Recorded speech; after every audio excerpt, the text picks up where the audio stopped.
सूर्य मोमिन आयत नंबर 28 नहम रुकू सली रिश्तम सिपारा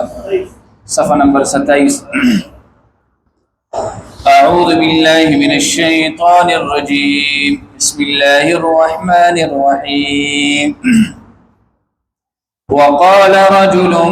مؤمن من آل فرعون يكتم إيمانه أتقتلون رجلا أن يقول ربي الله وقد جاءكم بالبينات من ربكم وإن يك كاذبا فعليه كذبه وإن يك صادقا يصبكم بعض الذي يعدكم إن الله لا يهدي من هو مسرف كذاب صدق الله العظيم سورة مومن آیت نمبر 28 نہم رکو سلی رشتم سپارہ صفحہ نمبر 27 کتا سو لیاد شي پدی صورت په ابتدا کې مونږ دا خبره کړې و چې د دې صورت نوم دی سورې مومن او دې ته سورې مومن ځکه ویل کېږي چې پدې کې د یو مومن بنده واقعه ده او هغه مومن بنده څوک و دا د فرعون د ترزوی وو او د موسی علیه السلام د پاره انتهایی د فرعون په مجلس کې چې کوم دی هغه ته سفارش کړی دی دغه په باره کې وته خبرې کړې دي نو دې د واره د دینوم دی سورې مومن په دې کې د هغه د مومن سړي واقعه ده او دا د چا ترزوی دی د فرعون د ترزوی دی او د خپل نوم دی حزئیل دا د خپل نوم دی سرفراز خان صفدر سے لیکلی دی دا فرعون چې کوم دی قرآنی خبره مونږ دا کړې و چې فرعون چې کوم دی په خپل مجلس کې دوه قسمه خلک راغوستي یو چې کوم دی مذهبي خلکو او دویم چې کوم دی سیاسي خلکو په دې باندې ملک رواني مذهب تاسو ګورئ مذهبي کم خلک دی پاغي باندې ملک روان دي خلک خبره مني خلک فالو کوي هم او دغه شانتي بعض خلک چې کوم دی سیاسي وي هغه سیاسي خلکو پس رواني نو داسې فرعون چې کوم دی په دې مجلس کې دوه کسان کېنول دا سه چلې دا موسی راغلي دي یو تاسو مذهب چې کوم دی خرابوي نو پدې کې چې کوم دی مذهبي خلک په اعتماد کې واغستل او ظهر الفساد او دوی مې چې کوم دی سیاسي خلک واغستل وی کدا موسی عليه السلام دلته پاتې شو نو وی پزما کې به فساد جوړ کی قانون خلکو ته سیب نو سچل وکړو چې مذهب تم خطر ده او دغه شانتي سیاست تم به خطر ده سبقو وزه دا غواړم چې دا موسی عليه السلام قتل کم موسی عليه السلام قتل کم پرونه زموږ دي زه پوری سبقو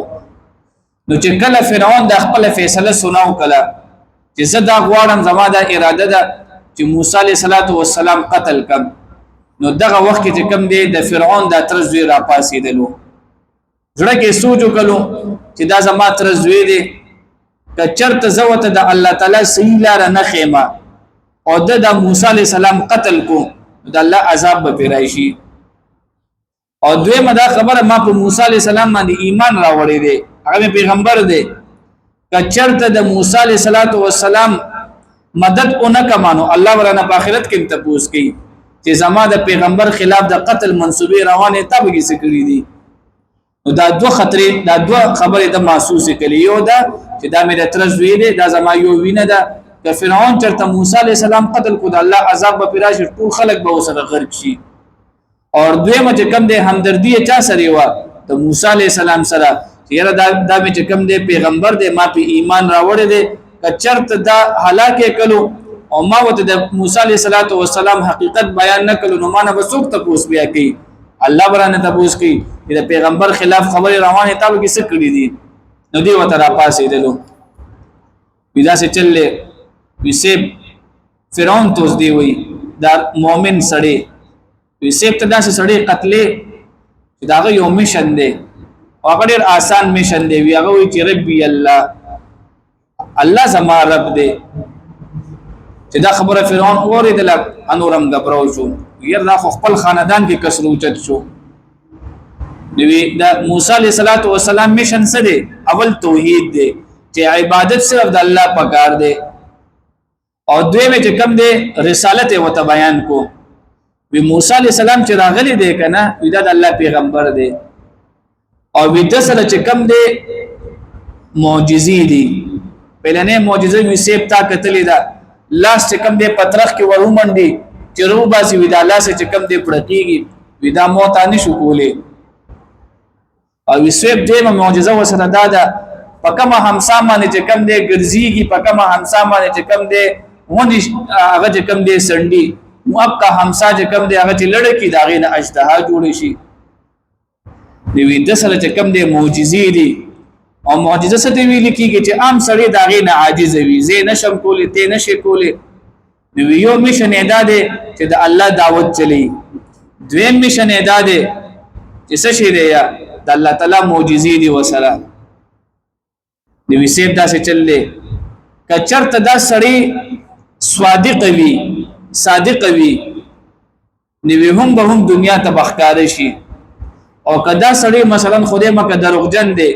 نو الله په دمه دا دروغ به الټی کیه. دی لہذا د استاد د قتل کول چې کم دې څه فائدہ و پاتې نشي. نو چې کله دا خبره فرعون اوریدلې نو وی ویل داسې چللې چې کم سړی په ځمکه کې فساد پیلاوي او تاسو مذهب ته چې کم دی هغه نقصان ورکي هغه ز قتل کوم او تاسو چې مې قتل کوي.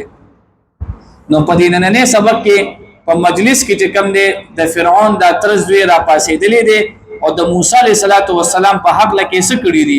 خبرې کړی دي. نن سبق زمونږ دا دی او ان شاء الله د جمعرات پر ورځ به چې کم دی هغه بیا نور سبق بوي. نو الله فرمایي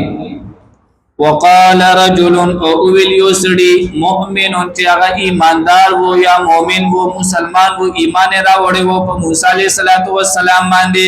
من آل فرعون چې دا د فرعون د قوم نه وو. نو ماته سویل چې دا سوق وو د فرعون ترزیو. نو الله خپل وی چې من آل فرعون دا د فرعون د قوم نه وو یکتم ایمانه چې پټول خپل ایمان. دې ځنه چې کوم دی علما یو مسله راوستي دا یبتم ایمانه چې کله یو سړی ایمان وروړي په ابتدا کې او دته خطر وي نو خپل ایمان پټول شي. په یو داسې ملک یوسیږي چې د لپاره لګيږي چې خپل ایمان ښکارا کوما نو ما د بسم ملاويږي زبګيري شي قتل شم ما د په عذاب ملاويږي. وګوره دلته چې کوم دی د خپل ایمان څخه کړی دی یا پټ کړی دی، او چې کله د الله تعالی د دین خلاف خبرې شروع شولې نبی هغه د خپل د ایمان څخه کړی دی اظهار کړی دی. یکتم ایمانه چې پټول خپل ایمان. اتقتلون رجلا اوس فرعون د خبره کوي اتقتلون رجلا آیات وجنه داسې یو سړی اي يقول چې دا سړی وای ربي الله چې زما رب الله رب العزت وقد جاءكم بالبينات او بشک دی موسی علیہ السلام راوړي دي تاسو د پاره بالبينات روخان دلیلونه من ربکم د تاسو د طرفنا د الله تاسو د رب د طرفنا. روخان دلیلونه سدي هغه دوه دي، یو به چې کم دی معجزه ده او په معجزو کې بیا دوه خبرې دي، یو ید بیزاده او یو به همسا لړکولا، او دویمه معجزه چې کم دی تورات دی، تورات کتاب دی. اوس ته دې سوي و اياک کاذبا او کچری دې دروغ جنوي فعليه كذبه نو هم پدمان دی وبال دې دروغ و اياک صادقا او کچری دې اختیاوي يصيبكم نو برسي کی تاسو ته بعض الذي زنساغا يعدكم چې وعده کړی د تاسو سره ان الله